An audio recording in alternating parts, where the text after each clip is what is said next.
Maintenant, plus tu mets de réglementation en place et plus il y a de contraintes sur là où les mineurs peuvent aller et moins ils sont capables d'utiliser ce type d'opportunité. Au niveau mesure de valeur, c'est là où c'est plus compliqué parce que tant que la majorité du marché est spéculatif, en fait, tu as cet effet où tu as les différences qui s'amplifient. Enfin, pour moi, défendre le 100%, c'est juste ne pas comprendre comment fonctionne une comptabilité de base, actif-passif, quoi. Donc, et tu en parlais avec les IOU, hein, IOU. Désolé, mon anglais n'est pas aussi bon que le tien. À la base, quand tu émets un IOU, tu n'as pas forcément le bien dans ta comptabilité, enfin, dans tes coffres, quoi. Tu peux très bien émettre Mhm. pour l'avoir dans le futur. Du coup, on se retrouve dans un système où effectivement, il faut qu'il y ait une adoption massive de la crypto pour qu'on puisse espérer à ce qu'il y ait, disons, une certaine stabilisation de la valeur.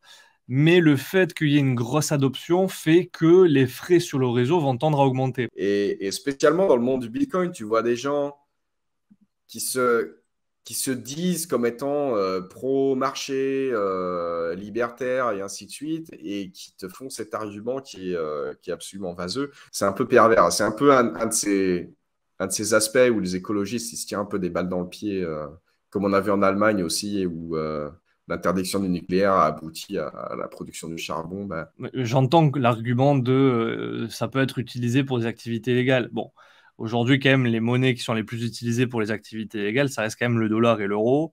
On mhm. avait eu l'exemple d'une députée européenne là, qui s'était faite corrompre par le Qatar, si je ne dis pas de bêtises, qui se retrouve avec Ouais, ouais. des mallettes de billets d'euros.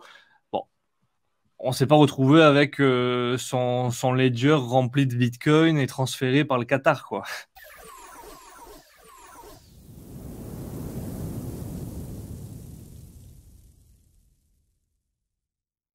Bonjour à toute la communauté, bienvenue pour une nouvelle vidéo. Je suis Mathieu de la chaîne Libre et Riche. Et aujourd'hui, je suis avec Amaury Séché. Alors, je vais te laisser te présenter.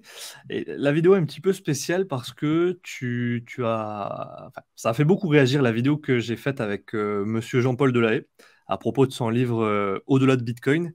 Euh, et donc, on rebondissait un petit peu sur les arguments qui avaient pu être donnés, euh, notamment des critiques vis-à-vis de Bitcoin et autres. Et j'ai beaucoup de personnes qui se sont un petit peu, comment dire, tiré les cheveux, on va dire.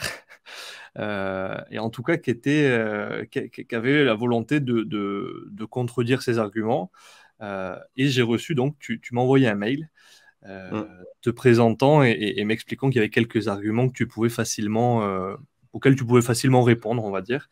Donc, ce que je te propose, c'est de te présenter pour les personnes qui ne te connaîtraient pas. Et ensuite, je pense que ça va être une conversation très intéressante. Ok, donc moi je suis Amaury Séché. J'ai été impliqué dans le monde des cryptos depuis très tôt en fait, parce que moi j'ai découvert Bitcoin en fait j'ai regardé parce que les gens n'arrêtaient pas de me poser la question. Donc en novembre 2010, exactement, dans un article de Plume. Alors je sais pas si les gens connaissent Plume, mais c'est en français, c'est un Belge Plume, donc Plume.net son site. Et à l'époque il avait écrit un article Bitcoin monnaie de singe, je crois, un truc comme ça. Euh, et moi, ça m'avait intéressé. Et puis voilà, donc je ne me suis pas forcément impliqué très publiquement dès le début, parce que faut que les gens ils se rendent compte que, bon, maintenant, c'est vachement mainstream, mais à l'époque, c'était pas vraiment mainstream. Et aussi, il y a eu des essais pour faire des crypto-monnaies avant Bitcoin. Et ça s'est souvent mal terminé. Les autorités n'ont pas du tout apprécié ce genre de choses. Donc, les gens qui sont impliqués assez tôt, souvent, étaient assez discrets de leur implication. Et après, au niveau de 2015 par là, j'ai été beaucoup plus public. Et bon, les gens qui étaient là à cette époque vont sans doute se rappeler les débats de scaling et des choses comme ça. Donc moi, je me suis impliqué là-dedans. Ça a culminé par la création de Bitcoin Cash. Donc moi, j'ai pu genre, créer le logiciel qui gère le truc et aussi gérer un peu la synchronisation avec les acteurs en place pour que ça tourne, quoi. Et puis voilà, et depuis, j'ai géré Bitcoin Cash, enfin géré. C'est un bien grand mot parce que c'est décentralisé, donc c'est un peu, j'aime bien l'expression de, comment il s'appelle, bon, je sais plus, il y a un homme politicien français qui disait que faire de la politique au centre, c'était un peu comme transporter des grenouilles dans une brouette, quoi. Et donc, t'es un peu dans cette position-là aussi tu vois, quand tu es une figure qui gère un projet, parce qu'au final, tout le monde fait ce qu'il veut, t'as pas d'autorité vraiment. Donc, c'est beaucoup de complications. J'ai fait ça pendant 4 ans et maintenant, je bosse sur un autre projet qui s'appelle eCash. Ok. Et voilà, c'est mon parcours un peu en gros. Ok, donc Bitcoin Cash, on va y revenir, on va pouvoir en discuter un petit peu. Comme ça, tu nous expliqueras. Juste à titre personnel, j'ai cru comprendre, enfin en tout cas, je t'ai vu avec un pull aux couleurs du Gadsden Flag. Euh, Mhm. Tu me corriges si je me trompe. Donc, est-ce que tu te positionnes en tant que libertaire? Ouais. Maintenant, c'est toujours difficile parce qu'il y a plein de courants et les libertaires, ils sont pas d'accord entre eux du tout, quoi. Donc, C'est sûr. c'est un peu difficile. Mais ouais, moi, je suis vraiment convaincu par ces idées. Maintenant, je suis pas forcément d'accord avec les stratégies que la plupart des gens dans ce milieu-là adoptent pour essayer de déployer ces idées parce qu'ils sont là, ouais, bah écoute, il faut que tu lises, tu vois, Human Action de Mises, ça fait 600 pages et c'est de l'économie super dense. Et là, tu vas comprendre pourquoi nos idées, elles sont bonnes. Le problème, c'est que bon, les gens vont pas faire ça. Mais en plus, si tu comprends, si tu comprends vraiment les idées, tu te rends compte que c'est complètement irrationnel. Ça va à l'encontre des idées, en fait. Parce que tu demandes aux gens de faire un investissement en temps et en énergie mentale qui est assez important pour comprendre le truc. Et pour eux, il y a pas tellement de bénéfices tangibles, à part d'être énervé à propos de toutes les décisions économiques qui sont faites à longueur de temps et de s'arracher les cheveux, ce qui est, tu vois, enfin, c'est un net négatif en fait. Donc tu proposes aux gens d'investir un temps et des ressources importantes pour un bénéfice qui est incertain, quoi. Donc, tu vois, au niveau de rapport coût-bénéfice, si tu regardes la proposition d'un point de vue économique, en fait, elle n'a pas de sens. Donc c'est un peu ça que je trouve dommage chez beaucoup de libertaires, c'est que ils comprennent l'idée, les principes sont bons, mais l'exécution, elle est même pas conforme aux principes en fait, parce que les principes te disent que ton exécution, elle va pas marcher. Et en principe, enfin en pratique, tu vois que ça marche pas quoi. Donc c'est aussi une confirmation que les principes sont probablement bons, mais que l'exécution n'est pas terrible. Après, voilà, Voilà. au niveau de la théorie, enfin, je te rejoins. Au niveau des idées, etc., moi, je me suis tapé tous les livres de Ludwig von Mises, de Human Action, de Murray Rothbard, etc. J'ai baigné dans l'école autrichienne d'économie et c'est l'école dans laquelle je me positionne. Après, il y a toujours quand même un petit fossé entre la théorie et la pratique. C'est sûr que. Et puis ça demande du temps aussi. Bon, et adorant lire, c'est sûr que. Pour moi, je le prends pas comme une corvée, entre guillemets, mais s'il faut dire aux autres, vous devez lire tous les livres, c'est vrai qu'il y en a pour un petit moment quand même. Ah bon, ça, c'était la petite aparté. Du coup, concrètement, c'est quoi Bitcoin Cash par rapport au Bitcoin et la différence pour qu'on comprenne quand même un petit peu, toi, on va dire, le bagage que tu peux avoir et ton expérience et pourquoi aujourd'hui, je pense que tu es légitime pour intervenir et essayer de donner des contre-arguments par rapport à ce qui a pu être donné la semaine dernière, quoi. Ouais, alors je vais répondre à la question, mais très vite avant. Il faut savoir que l'intervenant que tu avais avant, moi, je suis d'accord avec au moins 80% de ce qu'il dit, hein. Il faut qu'on soit clair. Il y a certains points sur lesquels je ne suis pas d'accord et je suis prêt à contredire et présenter des contre-arguments, mais je ne veux pas donner l'impression que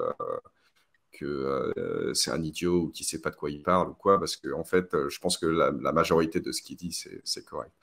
Bien Euh, sûr. Maintenant, pour revenir sur BCH plus spécifiquement, donc BCH, c'est le site de Bitcoin Cash. J'utilise un peu les deux. Euh, J'intervertis les deux, ouais, mais si les gens ne savent pas, ça peut être un peu. Enfin, ouais, on peut être confus. Euh, donc, tout ça, il faut comprendre ce qui s'est passé un peu en 2014. Donc, les gens ne savent pas forcément, mais en 2014, Bitcoin s'est utilisé beaucoup pour les transactions en ligne et beaucoup plus que maintenant, en fait, hein. Parce qu'à l'époque, tu peux acheter des jeux sur Steam, tu peux acheter des ordinateurs chez Dell, tout le Microsoft Store, tu as Overstock aussi qui accepte. Donc, c'est un magasin de un peu tout en ligne. C'est pas hyper populaire en France, mais c'est très populaire dans beaucoup de pays. Imaginez un peu un truc comme Alibaba ou Amazon, quoi. Donc, tu as tous ces trucs-là qui acceptent Bitcoin, et il y en a pas mal, et ça grandit de plus en plus. Mais avec ça, il y a un problème qui commence à se poser, c'est que il y a une limite de 1 méga pour les blocs Bitcoin. Et ça veut dire que tu peux faire environ 7 transactions par seconde, quelque chose comme ça, sur le réseau en tout. Et il se trouve que quand tu as tous ces acteurs qui adoptent Bitcoin les uns après les autres, au bout d'un moment, ça marche plus très bien, quoi, parce qu'au bout d'un moment, il y a une demande pour plus que ça. Et donc, il y a un grand clivage qui se crée dans la communauté, parce que tu as des gens qui sont là, voilà, Bitcoin, le principe, c'est que c'est comme de l'argent liquide, si tu veux, mais en ligne, donc du cash. Donc, l'idée, c'est que tous tes paiements en ligne, ils passent à travers ce qu'on appelle des third parties en anglais, donc des institutions financières, en fait. Donc, si j'achète un truc sur Amazon, par exemple, il y a Visa ou Mastercard en fonction de ma carte qui va être appliquée. Il y a ma banque, il y a la banque d'Amazon, et il y a probablement d'autres acteurs dans la chaîne. Et tous ces acteurs-là, le paiement, il passe par eux. Et chacun d'entre eux peut dire « Ah ben non, moi, je ne suis pas d'accord et ce paiement, il ne se passe pas. » quoi. Et donc ça, c'est un peu un problème, en fait, parce que ça veut dire que ton argent, ce n'est pas ton argent. Tu es toujours dépendant de quelqu'un d'autre pour pouvoir dépenser ton argent. Et ça, c'est un truc qui pose problème d'un point de vue liberté fondamentale, tout ça. Et il n'y a pas de solution pour faire ça en ligne, en tout cas jusqu'avant Bitcoin, il n'y a pas de solution pour faire ça en ligne. De ce qu'on appelle IRL, quoi, dans la vraie vie, enfin, en face à face, tu peux payer avec des billets, des pièces, et là, il n'y a personne d'autre qui est impliqué à part toi et le marchand, et la transaction se fait, quoi. Donc, l'idée, c'était, est-ce qu'on peut faire une technologie qui est comme ça en ligne? Et Bitcoin, c'est un truc qui répond à ça. Et il y a d'autres gens qui disaient, bah non, Bitcoin, c'est du digital gold, quoi. Donc, c'est de l'or numérique. Et donc, ce qui est important, c'est que ces propriétés, elles soient définies une fois pour toutes, que personne ne puisse les changer. Parce que tu ne peux pas changer les propriétés de l'or. Donc, nous, on veut un truc qui branche pas, quoi. Les règles sont définies dans la pierre comme si c'était des lois de l'univers. On ne touche rien. Et on crée un actif qui est le plus similaire à l'or, mais d'une façon numérique. Donc, on peut le transférer par Internet ou des choses comme ça qu'on ne pourrait pas faire avec l'or, quoi. Mais en dehors de ça, on essaye de reproduire les caractéristiques de l'or. Et jusque-là, ces deux communautés, elles allaient bien ensemble, quoi, parce qu'il n'y avait pas de contradiction entre les deux. Mais quand tu arrives à 2014 et qu'il y a ces problèmes de scaling, là, il y a une grosse scission qui se fait. Et ça aboutit en Bitcoin qui se sépare en deux. Donc, la branche qui se sépare en deux, la branche la plus importante et qui a le plus de poids économique a gardé le nom Bitcoin. Donc, c'est ce qu'on appelle Bitcoin à l'heure actuelle. Et l'autre branche, c'est appelé Bitcoin Cash. Et c'est deux branches dans lesquelles il y a eu quelques modifications qui ont été faites pour pouvoir faire beaucoup plus de transactions. Donc, ce qu'on voit, et c'est intéressant, et apparemment, je pense qu'il y a une proposition de valeur, parce que ce qu'on voit, c'est que dans les périodes comme maintenant, où on commence à avoir Bitcoin qui travaille un peu plus ses capacités, tu vois que les chaînes comme BCH prennent de la valeur. Et au contraire, dans les bear markets, typiquement, c'est là où tu ne vas pas avoir de problème de capacité sur Bitcoin, et c'est là où la demande pour ces autres chaînes va être plus basse, quoi. Donc voilà, c'est l'idée générale derrière BCH, vue de super haut. L'idée, c'était de changer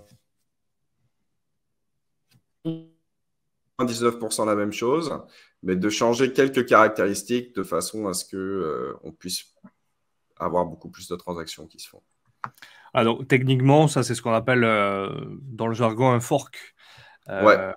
Donc une fourchette en français avec, comme tu disais, effectivement, une séparation entre tu as le Bitcoin classique qui perdure et une tentative d'apporter des éléments d'amélioration, on va dire, entre guillemets, au travers d'une nouvelle crypto. Donc là, c'était Bitcoin Cash, quoi, grosso modo.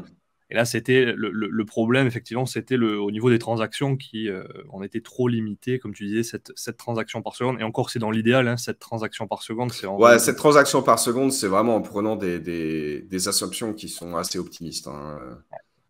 Genre, si tout se passe bien, les planètes s'alignent correctement et Ouais. tout, tu peux faire cette transaction par seconde. Du coup, effectivement, donc une potentielle solution Bitcoin Cash. Alors ça plaît pas aux maximalistes. Non.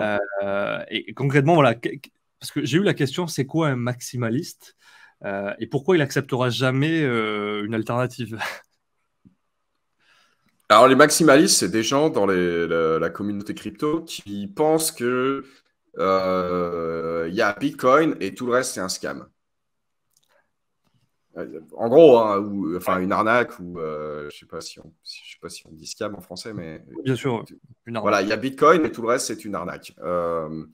C'est leur position, et ils s'appellent les maximalistes, et c'est une position qui est assez populaire, en tout cas, le groupe est assez vocal, c'est assez difficile de savoir combien il y a de gens exactement, puisque bon, bah, ces systèmes sont décentralisés, c'est pas comme si tu avais ta carte, ta carte de Bitcoin maximaliste, et tu dois t'enregistrer au club des Bitcoin maximalistes, quoi. Donc on sait pas, c'est difficile de savoir exactement combien il y en a, mais en tout cas il y en a pas mal, et ils sont assez vocaux, quoi.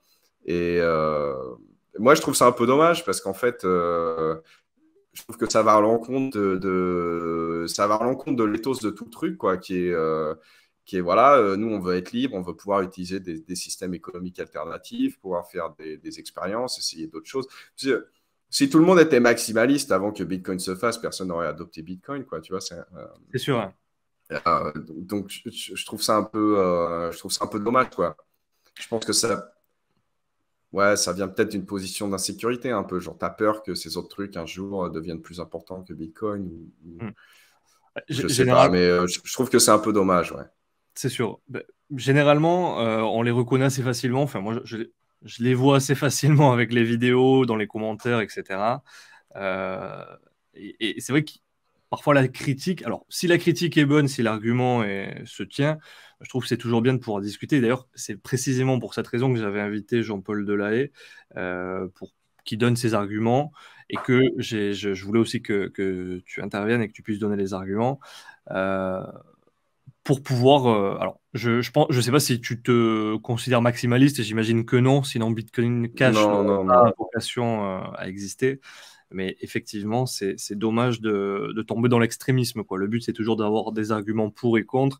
Et après, on essaye de se faire une idée la plus objective possible, bien que, bon, il y a toujours une part de subjectivité.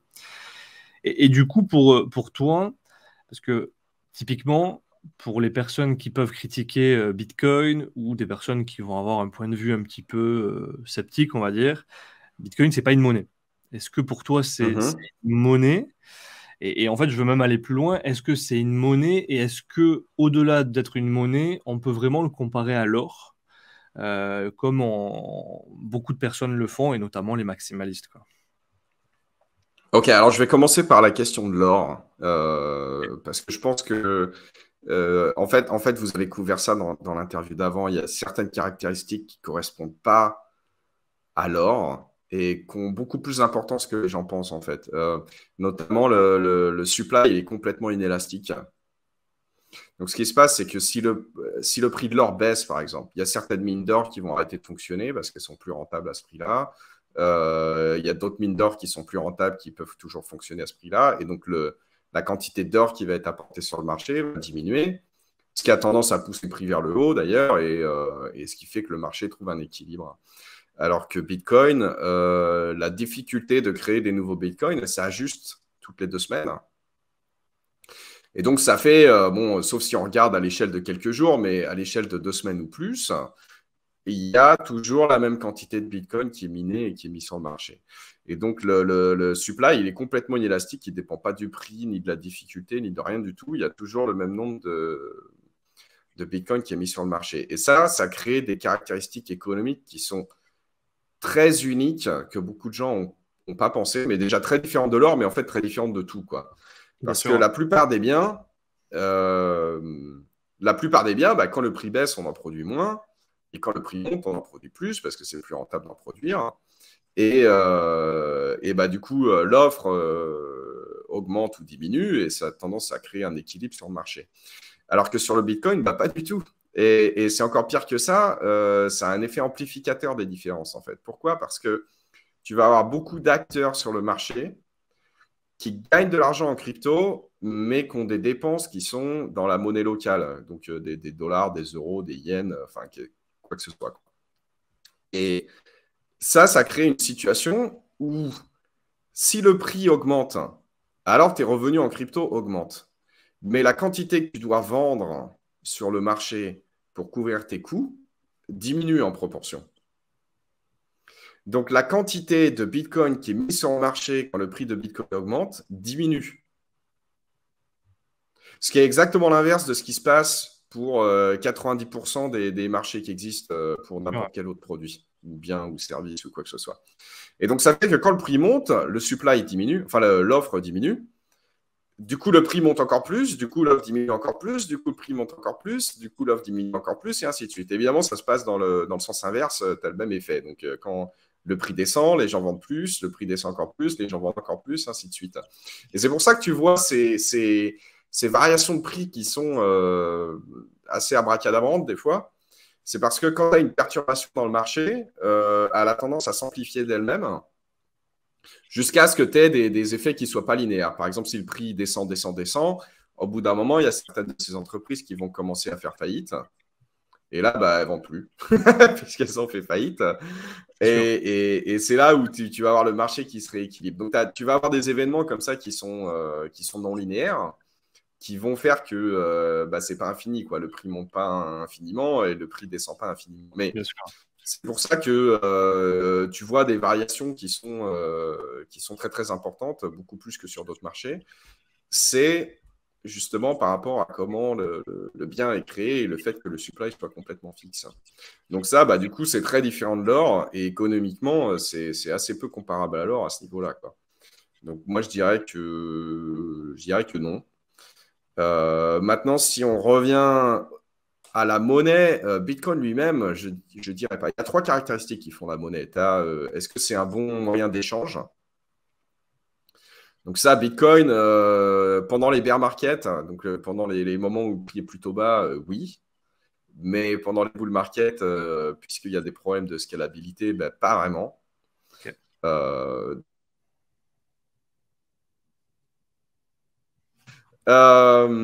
Après, tu as le fait que ça doit être rare et difficile à forger et tout ça. Donc ça, Bitcoin complètement. À ce niveau-là, ça remplit les critères. Et le troisième point, c'est que ça doit être une mesure de valeur.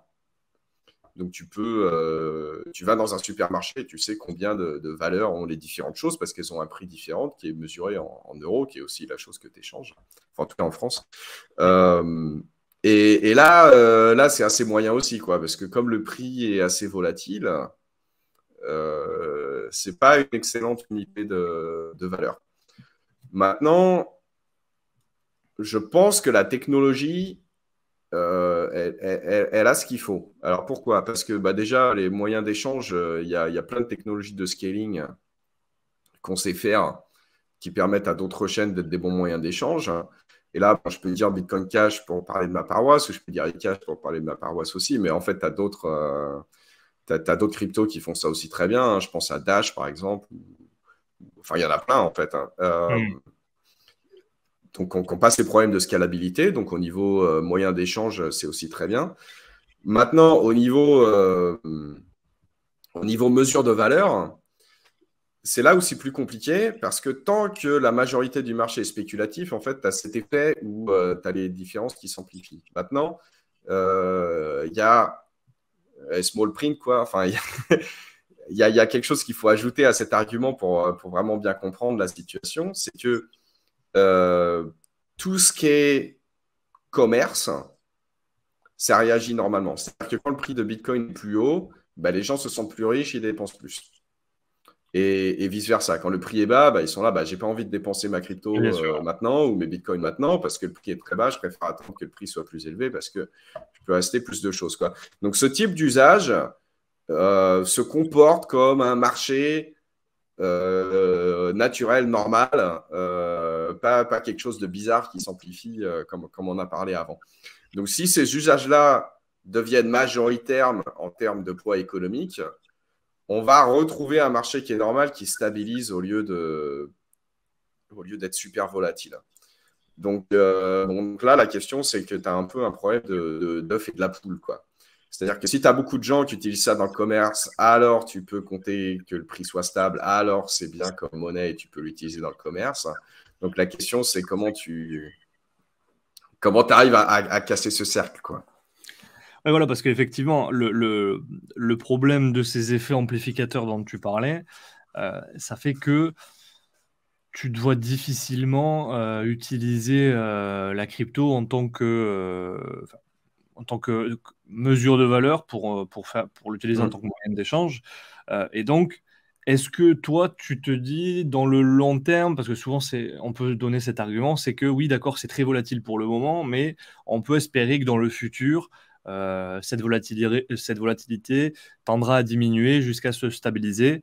Et donc, auquel cas, cet inconvénient, il pourrait disparaître. Est-ce que toi, tu arrives à te projeter et à t'imaginer cette situation, quoi? Alors, est-ce qu'il va le faire? Ça, c'est difficile à dire, mais est-ce que c'est possible? Définitivement. Et pour que ça soit possible, la condition, c'est il faut que le poids économique des gens qui utilisent ça comme monnaie pour acheter ou vendre des trucs ou payer des services ou des choses comme ça devienne supérieur au poids de la spéculation.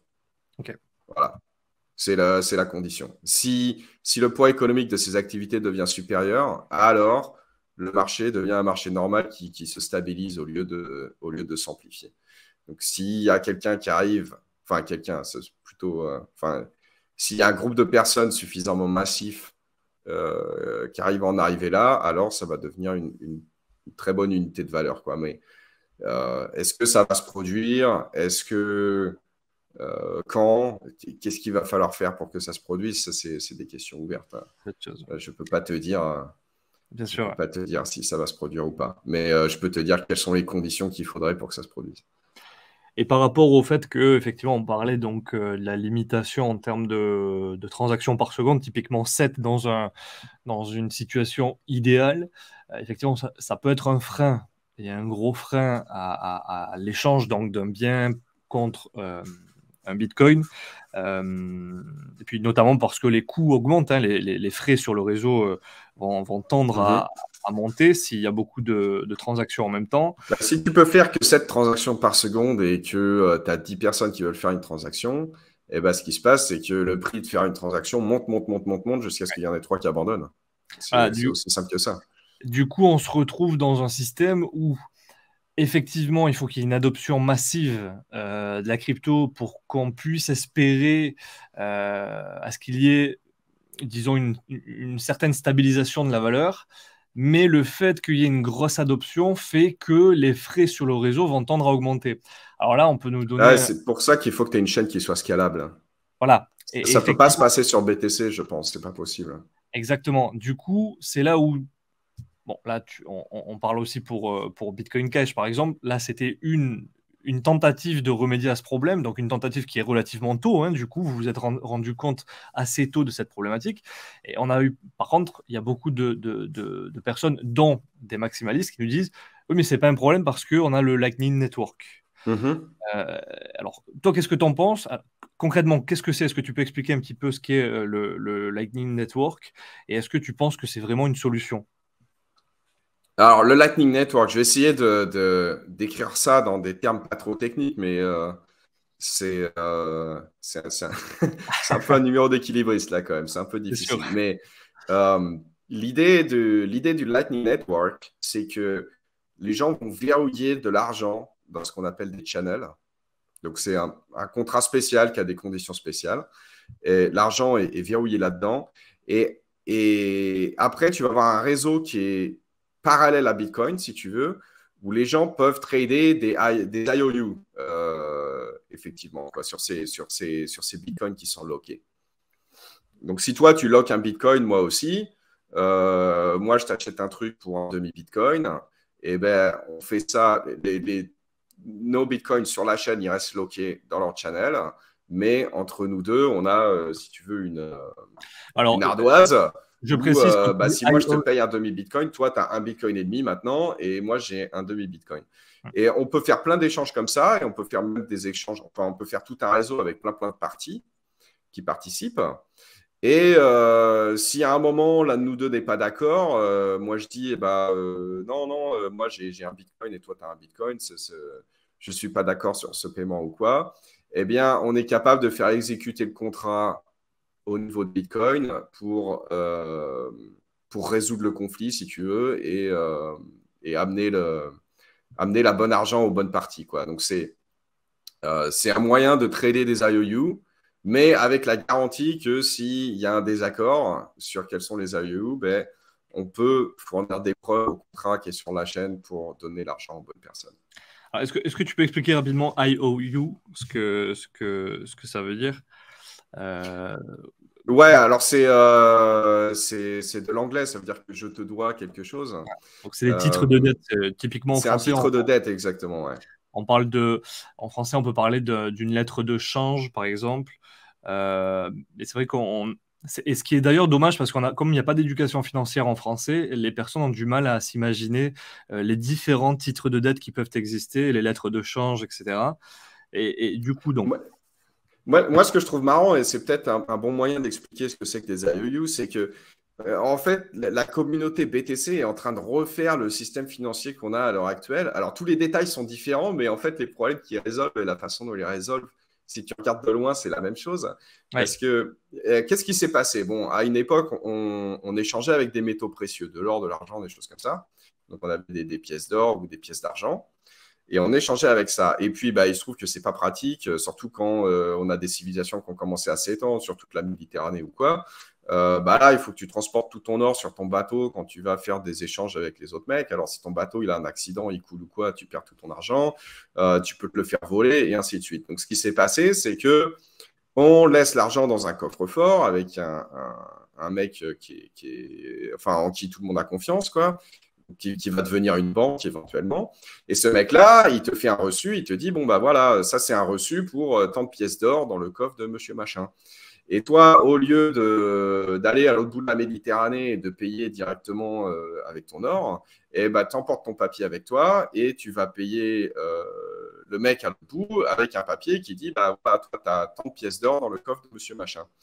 En fait, échanger ces papiers, c'est ce que le Lightning Network il fait. Donc, le coffre-fort, c'est un contrat numérique sur la chaîne de Bitcoin.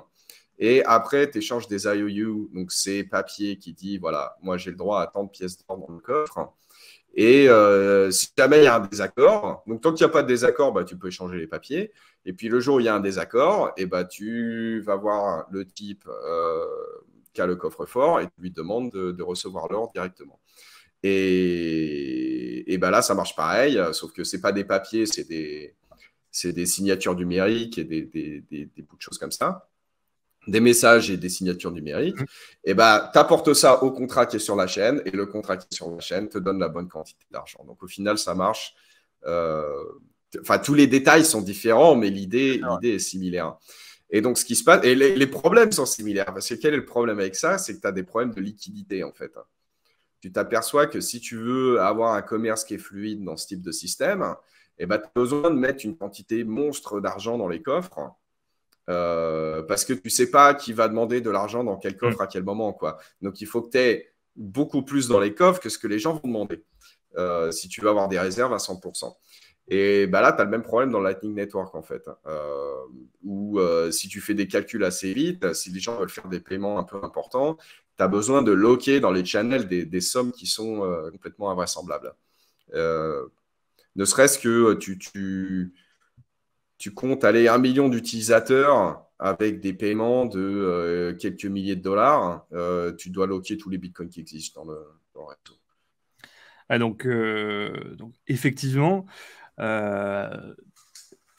donc tu dois effectivement bloquer beaucoup d'argent, sans compter que, et donc ça c'est souvent un contre-argument qui est donné, qu'au final tu vas un petit peu à l'encontre de l'idéal du Bitcoin qui se veut à 100% décentralisé, avec d'une certaine manière une recentralisation et qui va donc à l'encontre de l'idée, du moins des prémices du Bitcoin, on va dire, quoi. Alors, Le Lightning Network per se, il n'est pas centralisé. Bien sûr. Maintenant, utiliser le Lightning Network toi-même, en fait, c'est vachement technique et vachement compliqué. Parce qu'il faut que tu maîtrises ce qui se passe au niveau de la chaîne, il faut que tu maîtrises ce qui se passe au niveau de l'autre réseau, que tu sois connecté en permanence, parce que le modèle de sécurité est différent. Donc, il faut que tu aies une machine, un serveur quelque part qui monitore ce qui se passe en permanence. Donc, si tu veux payer avec ton téléphone ou quoi, quelque chose qui est plus pratique, bah, il faut qu'il soit quand même connecté à ton serveur. La plupart des gens n'ont pas de serveur pour commencer, donc c'est assez difficile. Techniquement, la barre est assez élevée. Donc, ce qui se passe en pratique, c'est que souvent, les gens vont passer par ce qu'on appelle en anglais un custodian, quoi. Donc, c'est quelqu'un Ouais. qui va gérer tous les problèmes du Lightning Network à ta place. Le problème, c'est qu'on est revenu à la case départ, en fait, parce que c'est exactement ce qui se passe avec Visa, en fait, maintenant. Sauf que, bon, bah, c'est pas Visa, c'est un autre acteur. Peut-être que tu as plus confiance dans cet acteur que dans Visa, et ça, c'est très bien, je veux dire. Enfin, c'est toujours mieux d'avoir plus de choix que moins de choix, mais c'est un peu dommage, ouais, parce que du coup, on a perdu. Alors, si on veut être 100% correct, tu n'as pas forcément perdu cet aspect-là, mais en fait, la technicité est telle que pour la vaste majorité des utilisateurs, tu as perdu cet aspect-là. Et puis, la plupart des gens, en fait, enfin, il y en a qui aiment la technicité, mais la plupart, ce qu'ils veulent, voilà, c'est de réaliser leurs transactions sans problème et qui ne veulent pas se poser de questions. Et d'ailleurs, quand tu dis au commun des mortels, entre guillemets, l'argent que tu as en banque, il ne t'appartient pas, c'est un titre de dette, c'est une créance que tu as vis-à-vis de la banque. Ah bon, c'est pas mon argent. Ben non, c'est une créance que tu as vis-à-vis Et de la c'est pour banque. ça que tu as des intérêts dessus, c'est parce que tu l'as prêté à la banque. Exact. Donc, c'est là où, en fait, tu te dis, et tu le faisais remarquer très bien, c'est que aujourd'hui, moi, ce que je vois avec les crypto-monnaies, etc., c'est on a beaucoup de personnes qui s'y intéressent et c'est très bien, mais il faut déjà comprendre la finance traditionnelle, comment ça fonctionne, la monnaie, etc., pour mieux appréhender ce monde. Parce que là, non seulement tu as la technicité de la finance, mais en plus, après, tu as la technicité de la technologie.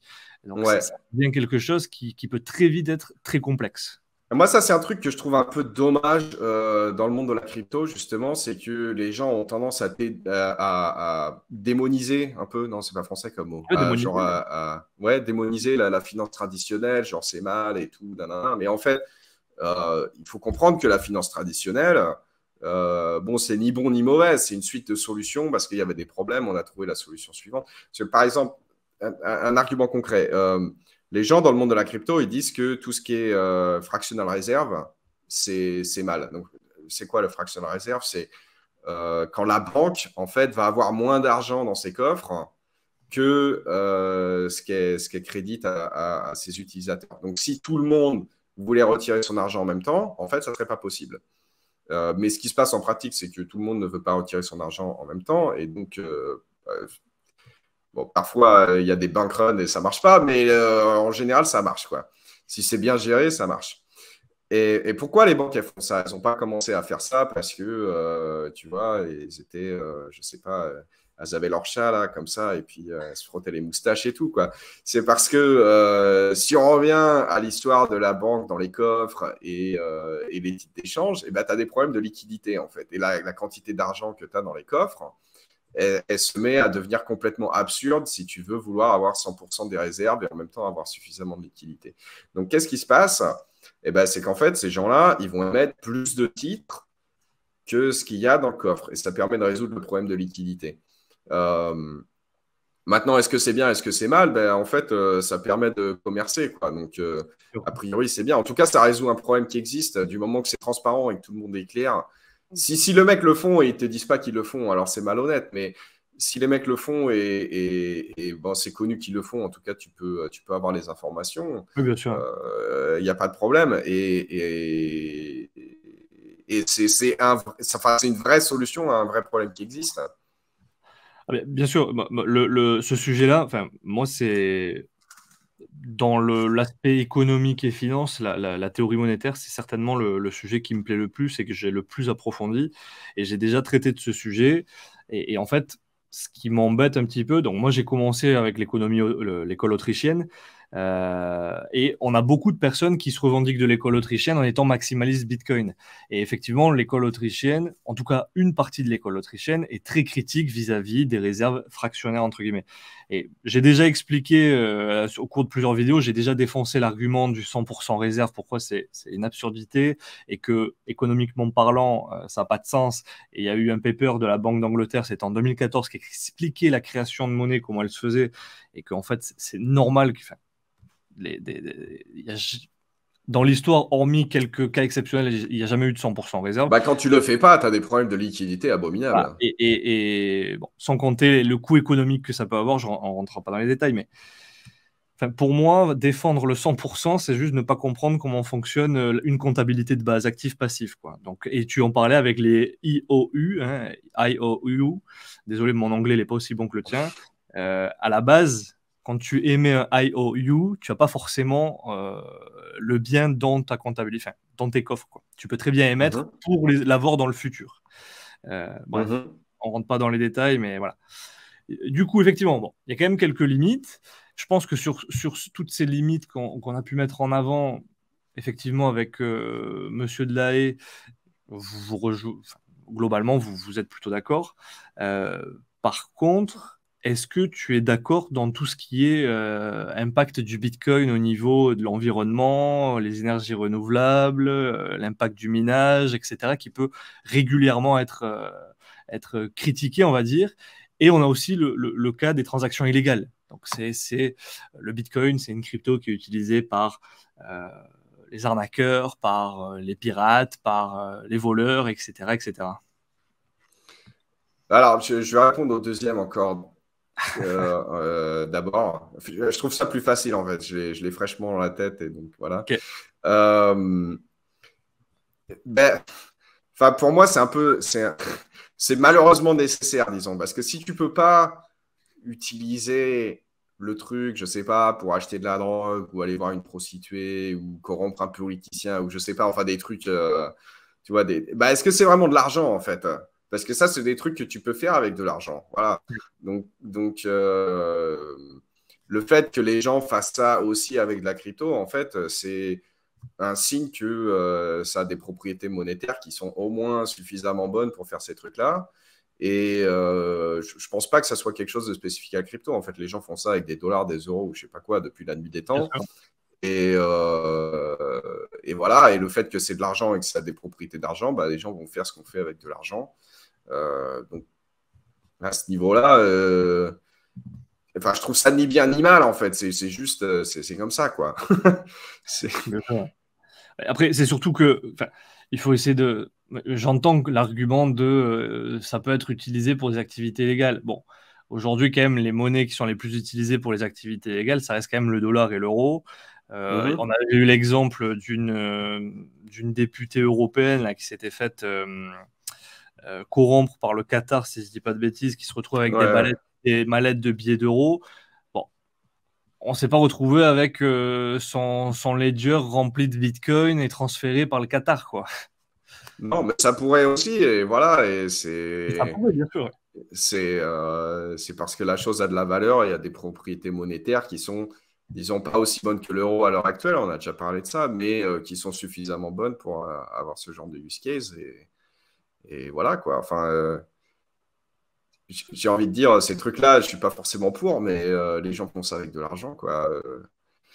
Donc voilà, c'était le premier truc. Tu peux me rappeler la première partie de la l'impact question? que ça peut avoir, enfin, notamment le minage, en fait, c'est souvent le minage qui est mis en avant. L'impact du minage sur l'environnement. Alors, si je ne me trompe pas, tu as aussi un historique, non, dans le minage. Tu me corriges si je me trompe. Moi, j'ai travaillé beaucoup avec des mineurs. Maintenant, j'ai pas fait du minage moi-même. Okay.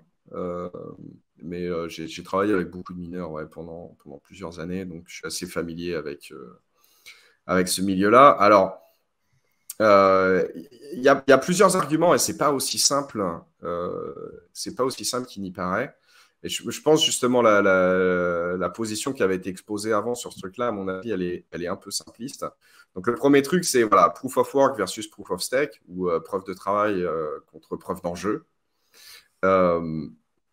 Le problème n'est pas aussi clair qui n'y paraît. Parce que tu dis, voilà, Proof of Work, bon, bah, ça dépense des ressources, parce que les gens doivent faire tourner des machines de minage qui vont utiliser de l'électricité. Donc, c'est de l'électricité qui pourrait être consommée pour autre chose ou quoi. Donc, on peut voir ça comme des ressources qui sont gaspillées. Et voilà. Et on peut se dire, bah voilà, la preuve d'enjeu n'a pas ces propriétés-là. Mais en fait, si, mais c'est juste beaucoup plus indirect. Pourquoi? Parce que, en fait, ce qui se passe, c'est que si moi je te dis, bah voilà, moi j'ai un système en place. Si tu fais, tu vois, si tu respectes les règles, je vais te donner 100 euros. Bon, peut-être ça va te coûter quelque chose de respecter les règles. Jusqu'à combien tu es prêt à dépenser pour que ça soit toi qui aies les 100 euros? Bah, a priori, jusqu'à 100 euros moins le bénéfice que tu es prêt à faire, quoi. Donc, peut-être jusqu'à 90 euros ou je sais pas, quoi. Et donc, à partir du moment où il y a une avenue, quelle que soit l'avenue, quelconque, dans laquelle tu peux mettre des ressources pour avoir un edge dans le système, eh ben, les gens vont mettre jusqu'à pratiquement le reward que tu as dans ce système-là. Et donc,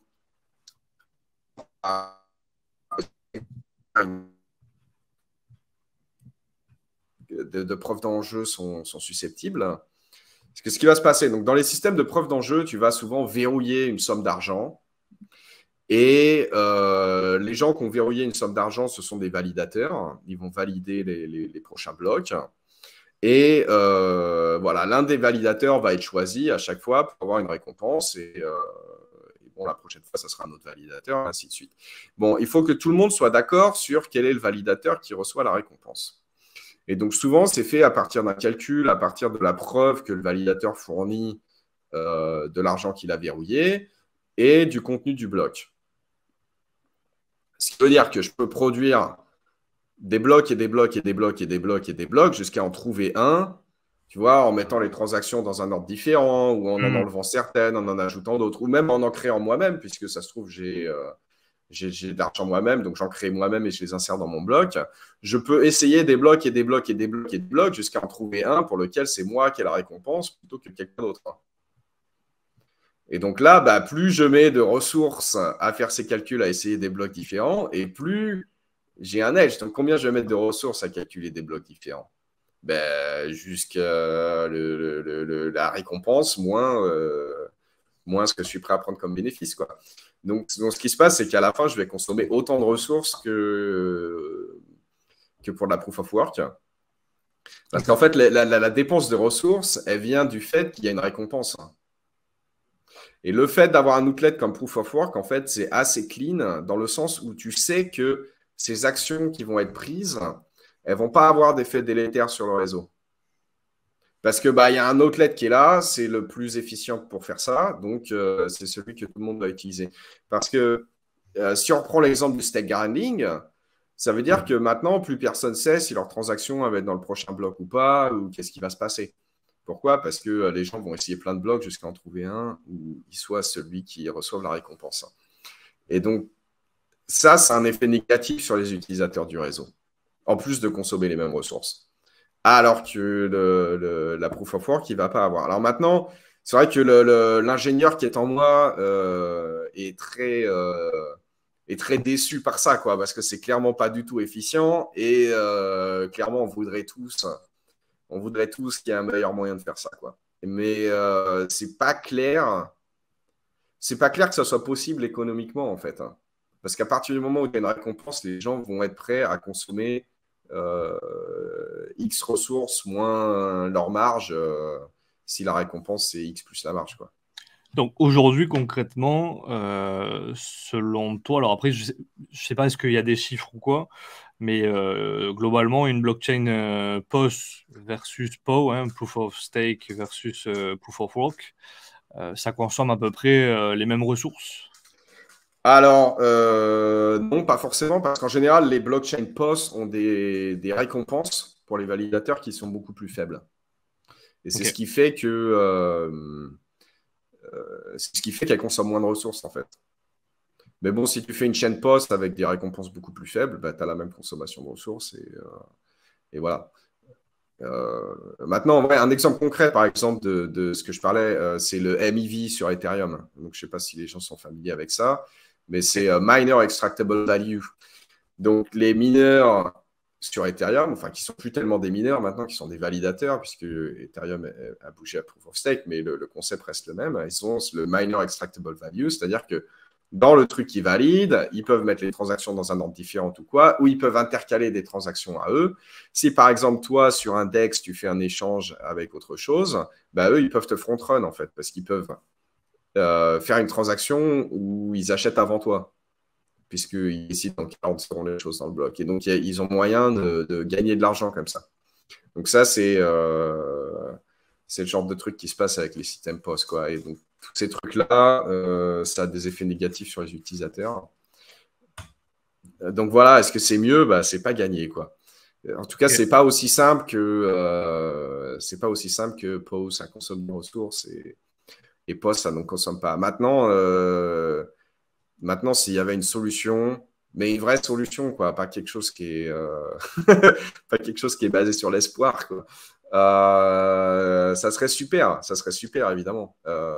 Mais à l'heure actuelle, ça n'existe pas. Et je pense que les gens qui ont plus cet aspect ingénieur que l'aspect économique le voient pas forcément. Mais si tu regardes le truc d'un point de vue économique, en fait, sur les systèmes qu'on a à l'heure actuelle, c'est inévitable. Ok. Enfin, il y en a qui diront oui, la solution elle existe, c'est les CBDC. Bah alors oui, quelque part, mais ce que tu laisses, c'est que maintenant, tu te retrouves avec une partie, enfin une sorte de partie, quoi, pour faire les transactions. Donc, tu es un peu retour à la case départ, quoi. C'est plus du cash. Ouais, sans compter en plus que, bon, parler de crypto-monnaie dans le cas de CBDC, c'est un peu, enfin, c'est totalement faux à mon sens, dans la mesure où il n'y a pas de blockchain, quoi. Donc, pas de blockchain, c'est pas une crypto-monnaie, c'est... Alors, si, il y a quand même des blockchains. En tout cas, dans le projet Hamilton, qui est le CDBC de la Fed, sur lequel ils bossent, il y a une blockchain. Il n'y a pas de minage, par contre. Ah, je veux dire, c'est une blockchain, mais les validateurs, c'est concrètement, c'est Ah, qui? les validateurs, c'est des mecs qui ont des contrats entre eux, et voilà. Et ils utilisent souvent un algorithme de type Paxos euh, pour le consensus, Ouais, qui, alors ça va pas parler aux gens peut-être, hein, enfin en tout cas à 90% des gens au moins, mais c'est des algorithmes de consensus qui existaient bien avant Bitcoin, mais qui ont l'inconvénient qu'il faut que tu connaisses tous les participants dès le début. Donc, tu ne ok. peux pas avoir des mineurs qui arrivent et qui repartent comme tu as sur Bitcoin. Donc, ce n'est pas décentralisé, en fait. Mais si tu as, tu vois, 5 parties, 10 parties qui sont d'accord entre eux, ils se mettent d'accord, ah bah voilà, c'est nous les validateurs, et ben ils peuvent gérer le réseau. Et Voilà, les CDBC, en tout cas, le projet Hamilton de la Fed, il marche comme ça. ok. Mais ce que je veux dire, c'est que, enfin, après, peut-être que, peut-être que je me trompe, et c'est fort probable, est-ce qu'on peut parler de blockchain dans la mesure où, tu vois, c'est quand même assez fermé et finalement, ça ressemble plus à une base de données, entre guillemets, qu'à une blockchain décentralisée à proprement parler, comme pourrait l'être la blockchain Bitcoin, quoi.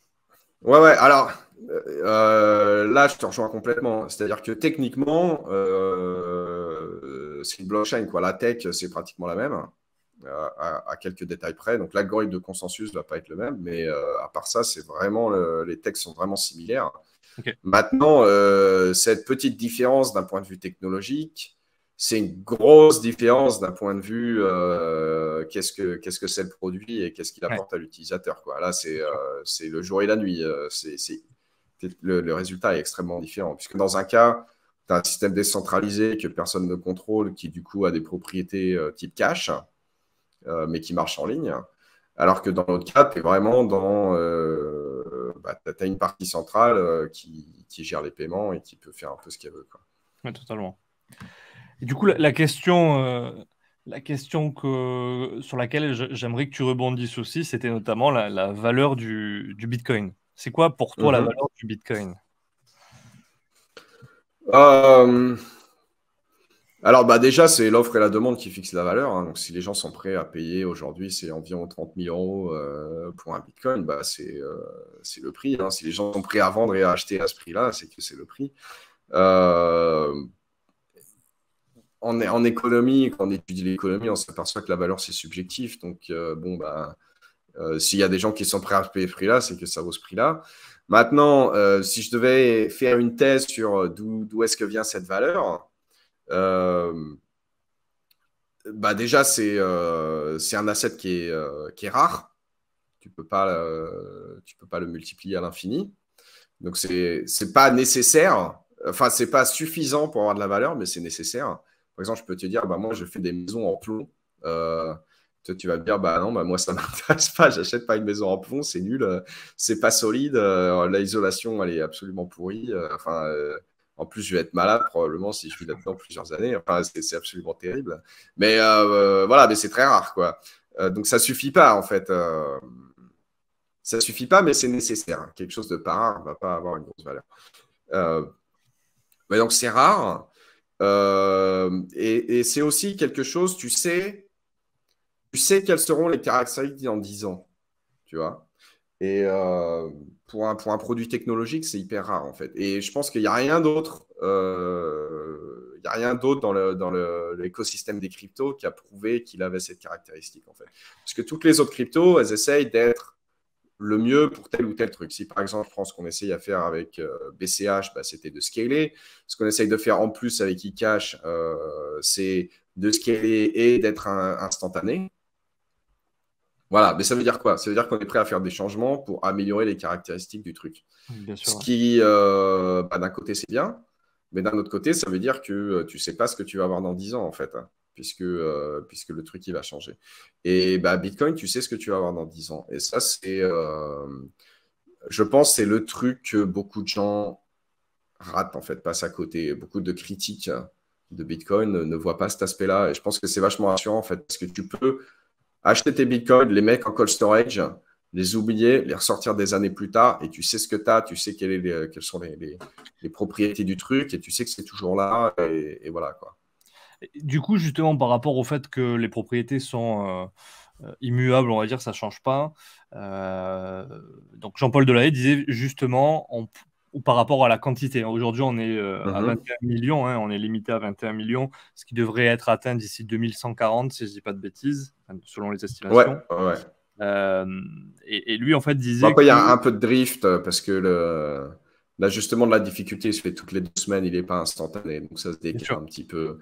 À l'heure actuelle, on est à peu près 2 mois décalé par rapport au planning prévu initialement, quoi. Mais bon, c'est 2 mois sur 12 ans, 13 ans, 14 ans même maintenant. Ouais. Voilà, ça drift pas beaucoup, mais ça drift un peu, quoi. Totalement. Donc, ça sera autour de 2140, mais ça peut être 2139. Ok. Et du coup, lui, justement, disait que oui, les mineurs pourraient se mettre d'accord pour changer le protocole et augmenter, donc soit arrêter, augmenter la récompense, soit changer la quantité en circulation, par exemple. Ouais, alors ça, c'est un truc sur lequel je pense qu'il a tort. Les mineurs sont pas du tout en position de faire ça, en fait. Pourquoi? Parce que les blocs qu'ils produisent, ils doivent être acceptés par quelqu'un. Et c'est pas juste théorique, parce que le mineur, lui, il a dépensé des ressources importantes, c'est-à-dire qu'il a acheté des machines pour faire du minage, il faut qu'il amortisse ses machines. En plus, il dépense de l'électricité, il a probablement loué des locaux et ainsi de suite, quoi. Donc lui, il a des vrais enjeux économiques pour que son bloc soit accepté. Et donc, si son bloc n'est pas accepté, il perd de l'argent. Et donc, c'est hyper important que les personnes, en fait, ce qu'on appelle les hodlers en anglais, donc les personnes qui ont des bitcoins mais qui ne les vendent pas, c'est important qu'ils décident de ne pas vendre, en fait. Et c'est eux qui ont le vrai pouvoir de quelles sont les règles qui vont être acceptées ou pas. C'est-à-dire le jour où... Parce que c'est eux qui achètent, en fait. C'est eux qui achètent les bitcoins que les mineurs minent. Et si personne n'achète, le mineur, lui, il ne peut rien faire, quoi. Donc, le jour où le mineur, il décide, moi, je vais faire une règle différente. Si les hodlers, ils n'acceptent pas cette nouvelle règle, en fait, le bloc, il vaut pratiquement rien. Et le mineur va faire banqueroute très, très, très rapidement. Donc, il va devoir plier, quoi. Les mineurs n'ont pas du tout le levier économique pour faire ce genre de truc. Ils sont pas incités, quoi. Disons que... Ils sont carrément incités, en fait. C'est-à-dire que s'ils pouvaient le faire, ils le feraient. parce que ça leur ferait plus d'argent. Mais, mais en vrai, ils ne peuvent pas le faire, en fait, parce qu'ils n'ont pas de... Ils n'ont pas de moyen de vendre cet argent, en fait. Cet argent, il n'est pas fongible avec le Bitcoin actuel, hein, puisqu'il y a une règle qui serait différente. Disons que, techniquement parlant, ça serait possible, mais c'est improbable. Ouais, techniquement parlant, c'est possible. Il n'y a pas de problème. En fait, même techniquement parlant, c'est très, très facile. Il y a quelques lignes de code à changer. C'est pas... Il n'y a pas de problème. C'est une heure, même pas une heure de travail pour quelqu'un qui connaît le code. C'est très facile. Maintenant, le problème, c'est que ces blocs-là, ils ne pourraient pas les vendre, quoi. Donc, la valeur de ces blocs-là serait... peut-être qu'il y a certains utilisateurs qui seraient d'accord d'aller avec cette nouvelle règle. Et si disons qu'il y a 10% des utilisateurs qui sont d'accord, ça aurait 10% de la valeur, quelque chose comme ça. Et, enfin, en tout cas, 10% des utilisateurs en termes de poids économique, hein, pas en termes de headcount. Si tu as 10% de la valeur économique qui est prêt à accepter cette nouvelle règle, alors ça va valoir 10% de ça. Et il y a à peu près 10% du hash rate qui peut être dédié à ce genre de truc. Mais si les gens ne sont pas prêts à accepter cette nouvelle règle, en fait, les mineurs n'ont aucun moyen de le forcer. Aucun moyen de le forcer. Hein. C'est pas possible. Et par rapport à la valeur de Bitcoin, je voulais aussi rebondir. Donc, tu avais remis donc, sur le mail que tu m'avais envoyé par rapport à. Donc, ça, c'est moi qui avais dit ça concernant la théorie de la valeur de Marx, de ce que certaines personnes peuvent prétendre dire bon, la valeur du Bitcoin est au moins basée sur l'électricité qui est dépensée pour. Ah, ça m'énerve, ça. Ça m'énerve aussi. Hein. Ça m'énerve aussi. Ça m'énerve parce que c'est clairement faux, quoi. Enfin, c'est marrant, quoi. Cette idée de la valeur de Marx, elle arrive à se recycler encore et encore dans différents trucs.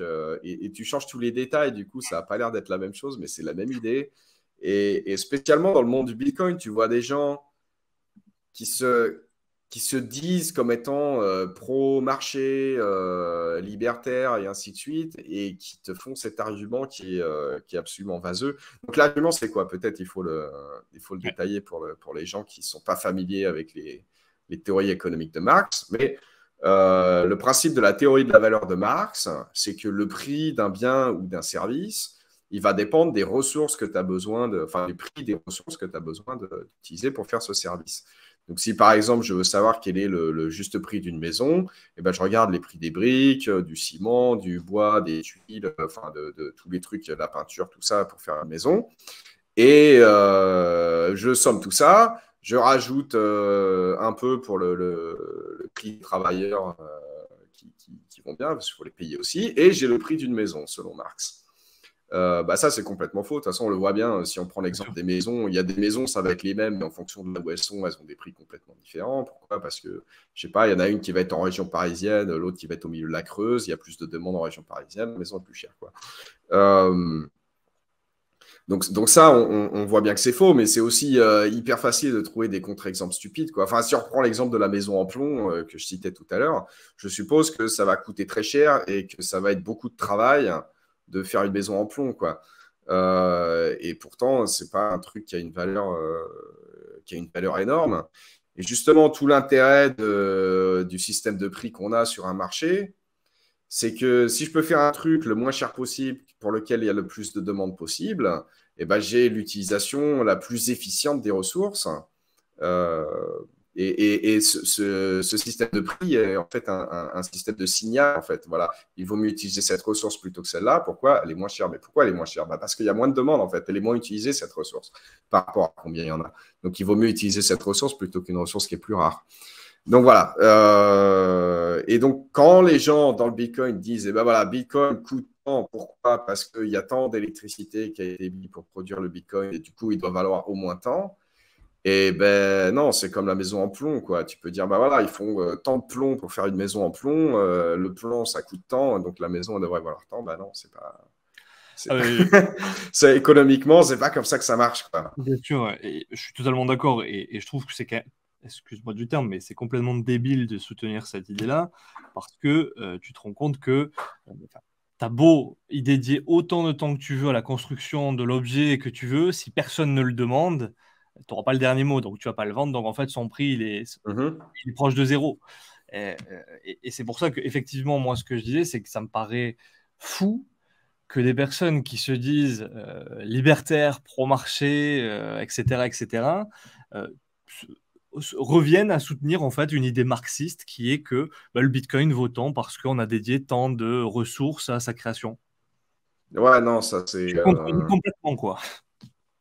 Et puis, de toute façon, tu le vois bien, les mineurs, ils ne cherchent pas à utiliser le plus de ressources possible. Si c'était vrai, ils chercheraient à utiliser le plus de Bien ressources sûr. possible. Ils iraient utiliser l'énergie la plus chère, utiliser les machines les plus chères. Mais au contraire, ils essayent d'utiliser les machines les moins chères, les plus efficientes. Ils essayent de se positionner à des endroits où l'électricité est abondante. D'ailleurs, si on revient sur l'argument écologique est plus subtil qu'il n'y paraît, parce qu'effectivement, le minage s'utilise beaucoup d'électricité, mais ça peut se passer n'importe où. Et donc, ce qui se passe, c'est que les mineurs, souvent, se placent dans des endroits où tu as des surplus d'électricité. Pourquoi? Parce que c'est là où c'est moins cher. Il faut savoir que l'électricité, ça ne se stocke pas. Donc, toute l'électricité qui est produite et qui n'est pas consommée doit être brûlée. Et à l'heure actuelle, il y a une quantité non négligeable de l'électricité produite qui est brûlée. Pourquoi? C'est d'autant plus vrai avec les renouvelables, parce que les renouvelables ne sont pas pilotables. Donc, si on prend par exemple en Chine, tu as des régions montagneuses où il y a beaucoup d'hydroélectricité qui sont faites avec des barrages. Comme la Chine, c'est un climat où tu as des saisons pluvieuses et des saisons sèches. Et ben, les gens qui habitent là-bas, il faut bien qu'ils aient l'électricité dans la saison sèche. Donc, tout le matériel est dimensionné pour produire assez d'électricité pour les gens locaux pendant la saison sèche. Et du coup, pendant la saison humide, il y a une quantité d'électricité complètement absurde par rapport aux besoins locaux. Et donc, ce qui se passe, c'est que tu as un système de migration de minage. Hein. Les gens mettent les mineurs dans des containers. Souvent, tout est câblé dans le container. Et pendant la saison humide, ils vont mettre le container dans ces régions, près des barrages. Ils consomment le surplus du barrage. Et pendant la saison sèche, ils embarquent le container et ils l'emmènent ailleurs où il y a de l'électricité, du surplus d'électricité pendant que c'est la saison sèche à cet endroit-là.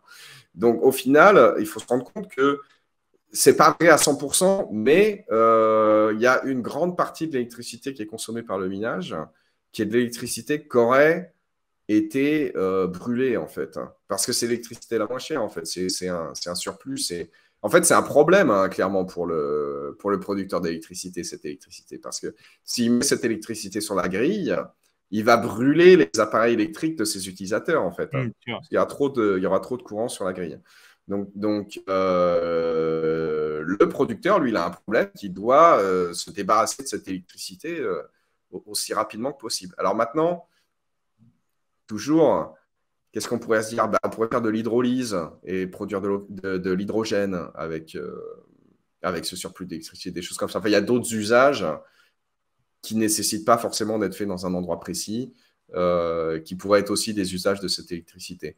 Donc, il y a quand même un argument qui peut être fait. Mais à l'heure actuelle, ce genre d'usage n'est pas super développé non plus, quoi. Donc, l'argument écologique est moins important que ce qu'on pourrait croire.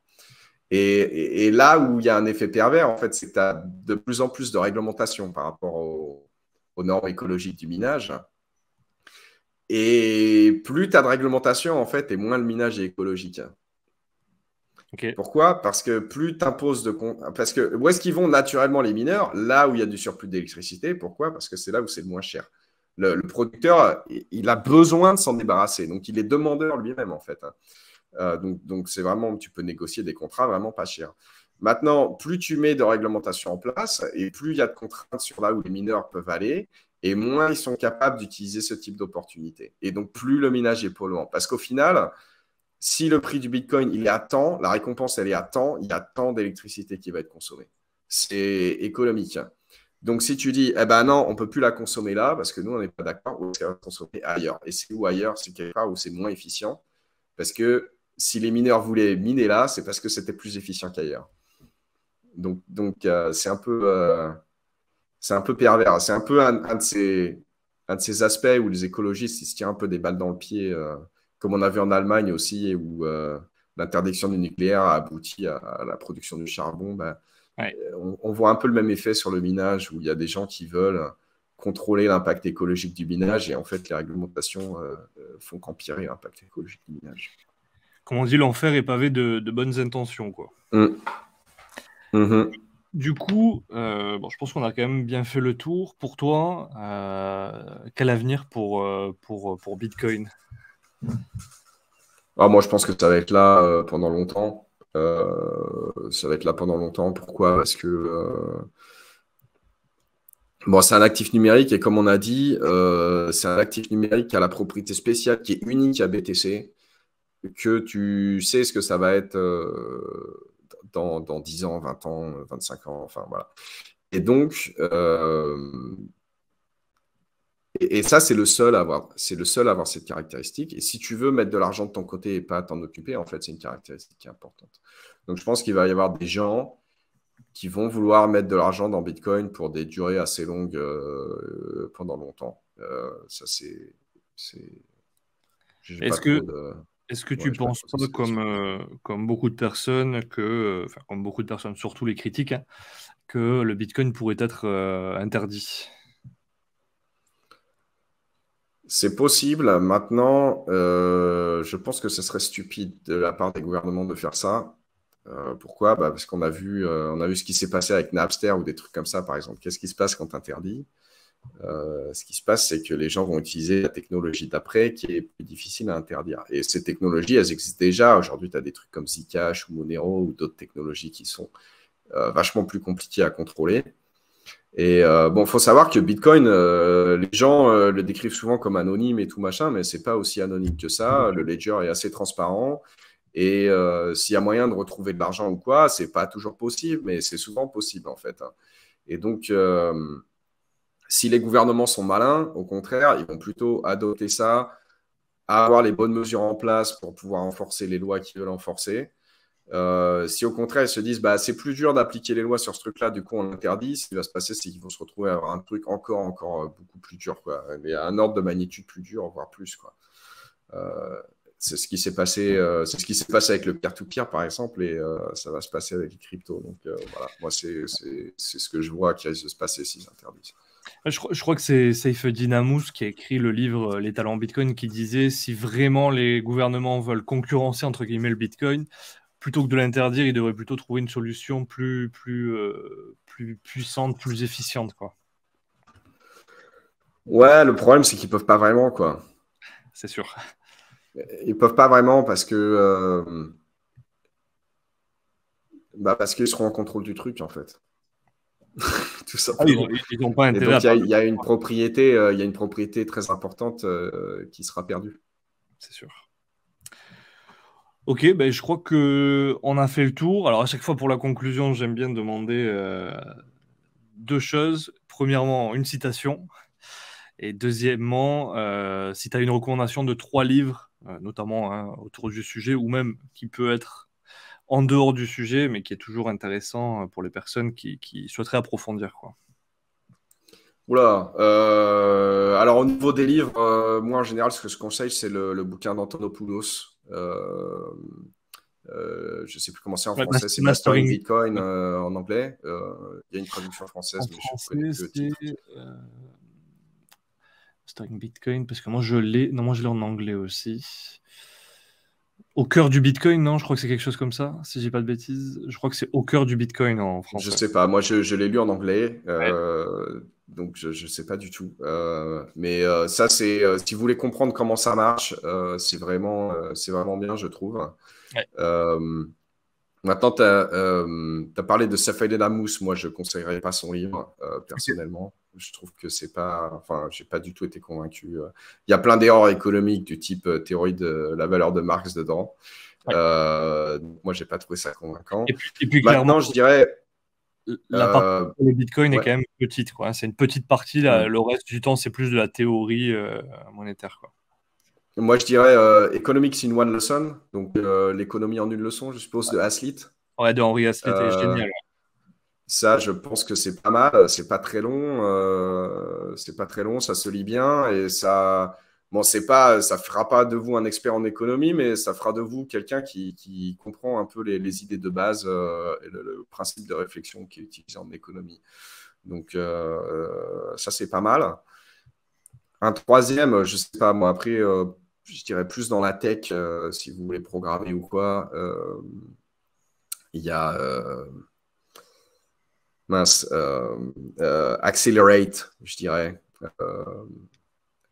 Il y a Accelerate, c'est un bouquin sur comment faire du développement logiciel et des trucs comme ça. Bon, après, moi, c'est mon domaine, mais disons qu'avec ces trois-là, tu vas courir un peu les différents trucs dans lesquels j'évolue. Une citation, moi, je sais pas, ouais, j'aurais dû en prévoir une. J'étais pas au courant qu'il en fallait une. Donc je sais pas, on va dire Coluche, quoi. Il suffirait qu'on l'achète pas pour que ça se vende pas, quoi. Et c'était quoi la citation de. C'est quoi le mot qui est mis sous le ledger à chaque fois? J'ai plus le. In vires numéris? Oui, c'est ça. C'est Ça pourrait être... ouais, la force dans le nombre. Ouais. Ça pourrait être ça aussi, pour bien conclure. Ouais, par exemple, moi j'aime bien aussi la devise romaine qui veut la paix, prépare la guerre. Je pense que c'est une citation que les libertaires feraient bien de se rappeler, en fait, parce que je pense qu'ils sont très naïfs sur cette idée. Que bah, si on pouvait avoir tout le monde qui est d'accord avec le principe de non-agression, eh ben, il n'y aurait pas de non-agression. Mais en fait, vraiment, ce qui marche, c'est écoute, si tu essayes de agresser, on va te rouler dessus, t'écraser, te hacher menu, et donc essaye même pas, quoi. Et c'est vraiment. Je veux dire, enfin, depuis qu'on a des bombes nucléaires, il y a beaucoup moins de guerres, quoi, tu vois. C'est pas un hasard. C'est pas un hasard. Bah écoute, je te remercie. C'était un plaisir de pouvoir échanger. J'espère que ça aura plu au plus grand nombre.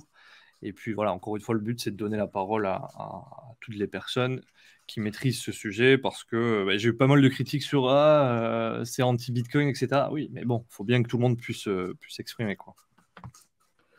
Ben ouais, puis surtout, enfin, il y a forcément des arguments contre. Quelle est la probabilité pour que le premier truc créé soit parfait du premier coup, quoi? C'est pas. Il y a toujours des trucs à redire et si tu t'exclus ces voies-là, en fait, tu te gâches énormément, quoi. Il faut toujours écouter des gens qui parfois vont ou bien te mettre à l'aise ou bien te fâcher un peu ou des choses comme ça. Pourquoi? Parce que c'est des gens, tu sais que c'est des gens qui te disent pas ce que tu veux leur entendre, en fait. Ouais. Et c'est important parce que si tu te coupes de ce genre de truc, tu vas écouter que des gens qui te disent ce que tu veux entendre. Et ça, c'est hyper dangereux, quoi. Ça, c'est un piège. Je vois les gens qui réussissent, spécialement les gens qui réussissent bien, tu vois. J'ai eu la chance